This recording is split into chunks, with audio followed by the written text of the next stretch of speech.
Hey Toys Told Tales, this is Alyssa again. I'm making yet another video trying to explain something that I want you to do. I am going to post this video right here. Bloop.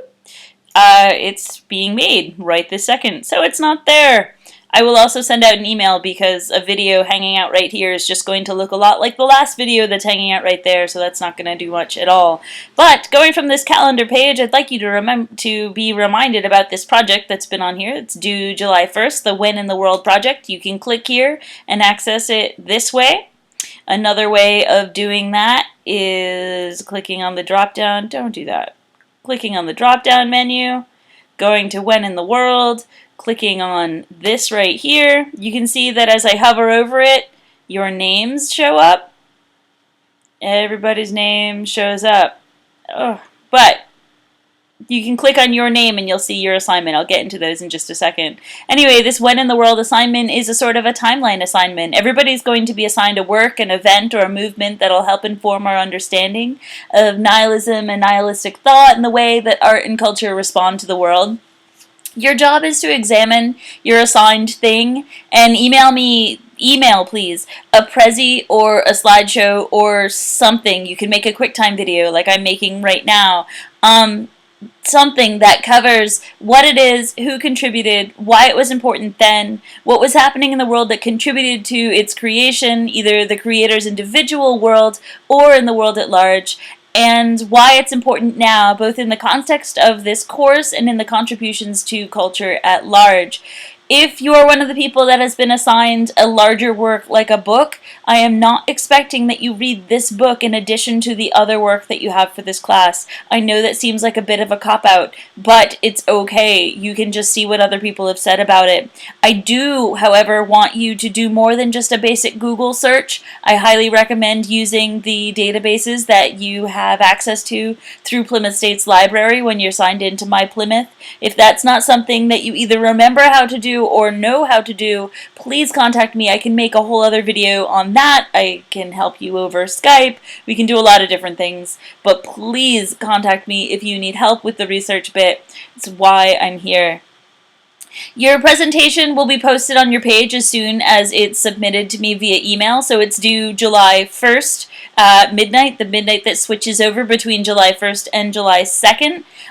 Ignore this bit of bold type. I am going to delete it. What I do want you to do, though, once they are submitted, we're going to have to go back to our main page. But once these are submitted, what we're going to do is take the last 2 weeks of the course kind of easy. And I think one of what's going to happen on the 6th and the 8th is you're going to look at one another's When in the World projects and respond to it. So on the 6th, there are going to be 3 of them. And on the 8th, there are going to be 3 of them.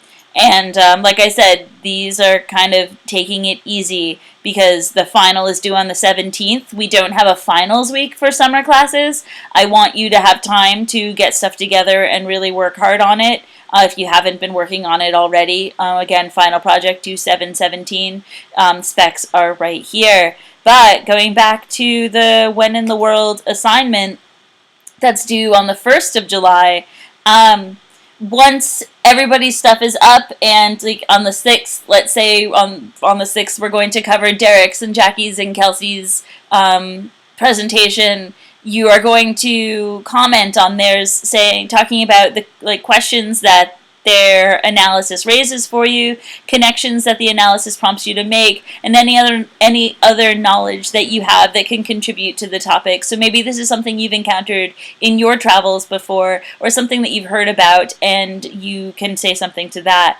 The goals of this project are to come to a deeper understanding of the relationship between context and culture, filling in the gaps in history, since we can't read and consume everything that I might want you to consume in 8 weeks. I know I'm packing this course pretty full, but it is a 3-credit class, and we are expected to do the same things a 15-week class would do. And I think we're doing a really good job touching on a lot of stuff, and you guys are doing an awesome job being fantastic sports and doing really good work.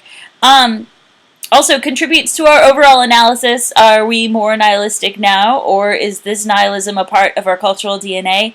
Or is nihilism not even a thing? That's kind of happening a little bit in here too, and that's totally cool. So, individual things that you have to cover.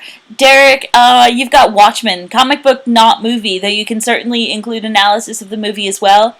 This can be found in a lot of libraries. If you're anywhere near Plymouth State, I know that we have it, well, we will have it at the library once I return it, because I actually have it next to my bed right now. But I will return it, and you can take that out if you're anywhere nearby. If not, you should be able to find it. If you can't find that at all, go online. I bet you can find it.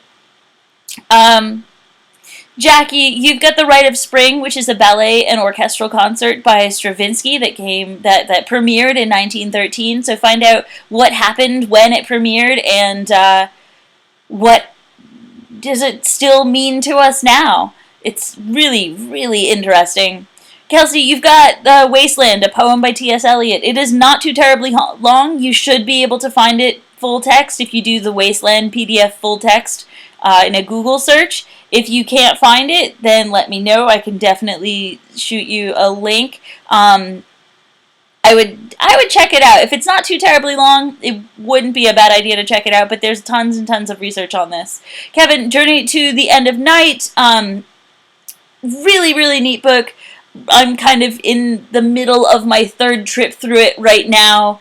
If you're anywhere near the PSU library, let me know, because I have the copy and I will return it if you want it. Mallory, you have The Art Movement That Almost Caused Me to Fail 10th Grade English. Oh, no, 11th grade English. Mrs. Witham. Mrs. Witham did not believe me that Dada was an art movement, and I did a research paper on it, and she was going to fail me. But I luckily convinced the reference librarian of the local town library to let me take a bunch of reference books on Dada out to bring them to school to show Mrs. Witham that, yes, Mrs. Witham, this was a real thing. I'm sorry you failed history. I didn't really mean that. Although she is really mad that I'm an English teacher now. And Haley, you've got Fear and Trembling from Soren Kierkegaard. It's really neat. There's tons and tons and tons of research about this. It's sometimes considered to be one of like the very, very first works about this stuff. So that should be really kind of cool. So everybody, if you have questions on anything, if you need anything from me, please let me know. You know how to contact me. There's a million ways to contact me. No, there aren't, but you know what I mean. And if you need anything, just let me know. It's my job. I'm happy to help. You guys are doing fantastically well. I'm really, really excited by the sort of posts that I'm seeing. And I'm proud of you. Keep up the good work.